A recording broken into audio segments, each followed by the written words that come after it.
ఇప్పుడు జనరల్‌గా థియేటర్‌లో సినిమా వస్తుందండి. నార్మల్ ప్రేక్షకులు ఏమంటారంటే, ఫ్యామిలీతో సినిమాకి వెళ్ళాలంటే మినిమమ్ 500 నుంచి రూ. 1000 ఇక్కడ సిటీస్‌లో కాదు, నార్మల్ విలేజెస్‌లో గానీ, నార్మల్ టౌన్స్‌లో గానీ.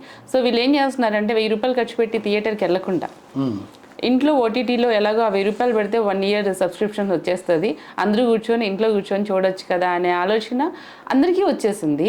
దాని గురించి మీరేమంటారు? ఇలా ఓటీటీలో రిలీజ్ చేయడం వల్ల ఇంత ఖర్చు పెట్టి, ఇంతమంది కలిసి ఒక సినిమాని బయటికి తీసుకొస్తే దానివల్ల ప్రొడ్యూసర్స్‌కి కానీ, ఆర్టిస్టులకు కానీ ఏమన్నా నష్టం ఉంటుందండి? మంచి క్వశ్చన్ ఇచ్చారు. బట్ ఏంటంటే అండి, ఇప్పుడు ఒక లిమిటెడ్ బడ్జెట్లో చేస్తేనే మనకి ఓటీటీలో చిన్న సినిమా అనేది డబ్బులు ప్రొడ్యూసర్ రిటర్న్ వస్తాయి. అవునండి. బిలో 2 CR అట్లా ఉంటే ప్రొడ్యూసర్ ఓటీటీలో పే ఫర్ వ్యూ పెట్టినా సరే సేఫ్ అవుతాడు. అవును.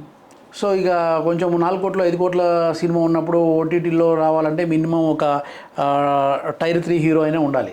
ఓకే. అట్లా హీరోలు లేకుండా మళ్ళీ ఇదంటే కష్టం. సో అలాగని చెప్పేసి థియేటర్కి మీరు అన్నట్టు ఒక ఫ్యామిలీ ఎలా అంటే రూ. 1000 1500 అవుతున్నాయి. అవునండి. ఆ థియేటర్లో ఆ సినిమా నిలబడాలంటే పబ్లిసిటీ అవును. ఫస్ట్ ఒక ₹1 కోటి పెట్టుకుంటే తప్ప ఈ రోజు ఉన్న పరిస్థితుల్లో పబ్లిసిటీకే ₹1 కోటి. పబ్లిసిటీ ₹1 కోటి పెడితే కనీసం మన 2 తెలుగు రాష్ట్రాల్లో ఈ సినిమా పలానా రోజు వస్తుంది అసలు ఈ సినిమా అనేది ఉంది అనేది వస్తుందని తెలుస్తుంది. ₹1 పెడితే మినిమంగా సోషల్ మీడియాకి దాదాపు 15 నుంచి 20 లక్షలు పెట్టాలి. ఓకే. ఓన్లీ సోషల్ మీడియాకి పెడితే తప్ప ఈ సినిమా వస్తుంది అన్న విషయం తెలియదు. సో అట్లా మళ్ళీ పబ్లిసిటీకి ₹1 పెట్టుకొని ఇదంతా చేసిన తర్వాత కూడా మరి ఎండ్ ఆఫ్ ద డే థియేటర్కు జనాలు వస్తారా? ఒక 4 చూడాలంటే ₹1000 అవుతున్న రోజుల్లో అంటే ఏదో ఒక హైనెస్ ఉండాలి. అవును. ఈ సినిమాని ఖచ్చితంగా థియేటర్కి వెళ్ళి చూడాలి అనేది ఉండాలి. థియేటర్ ఎక్స్పీరియన్స్ మనము సినిమాలు ఇవ్వగలగాలి.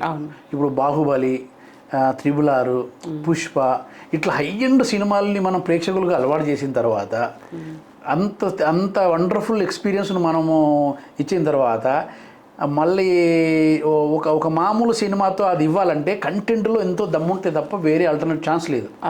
లేదంటే హీరోస్ అని ఉండాలి, ప్రొడక్షన్ హౌస్ ఉండాలి.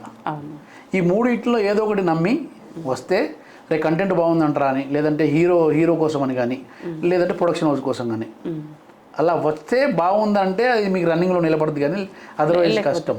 ఇప్పుడు థియేటర్లో వస్తే మీకు ఎంతో కొంత రిటర్న్స్ వస్తాయి. ఓకే. ఓటీటీలో మూవీస్ రిలీజ్ అవుతాయి, అసలు ప్రొడ్యూసర్కి ఏమన్నా యూజ్ ఉంటుందండి? 100% అండి ఉంటుంది.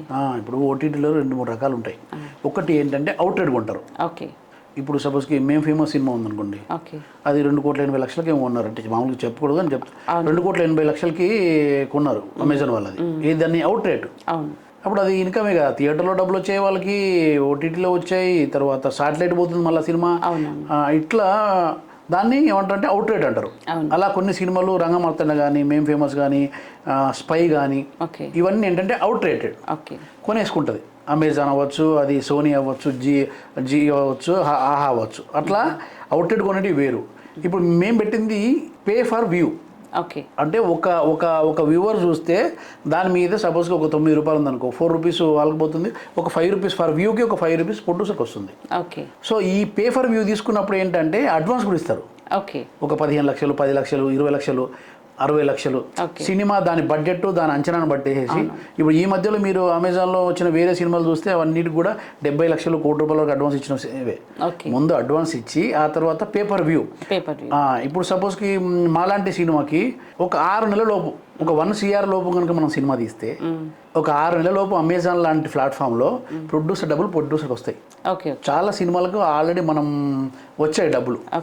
ఆహాలో కూడా ఇప్పుడు నా మిత్రులు తీసిన ఆహాలో ఉన్న పేపర్ వ్యూ కోసం పెట్టినాయి కానీ, అమెజాన్ ప్రైమ్లో పెట్టిన వాటికి కానీ ప్రొడ్యూసర్ డబ్బులు స్ట్రీమింగ్ ప్లాట్ఫామ్ నుంచి వెళ్ళి సేఫ్ అయినవి నేను చూశాను, ఆల్రెడీ వస్తున్నాయి. మాకే ప్లాన్ వేసి చెప్పారు వాళ్ళు, ఒక 6 నెలల లోపు మీ అమౌంట్ మీకు వస్తుంది. ఓకే.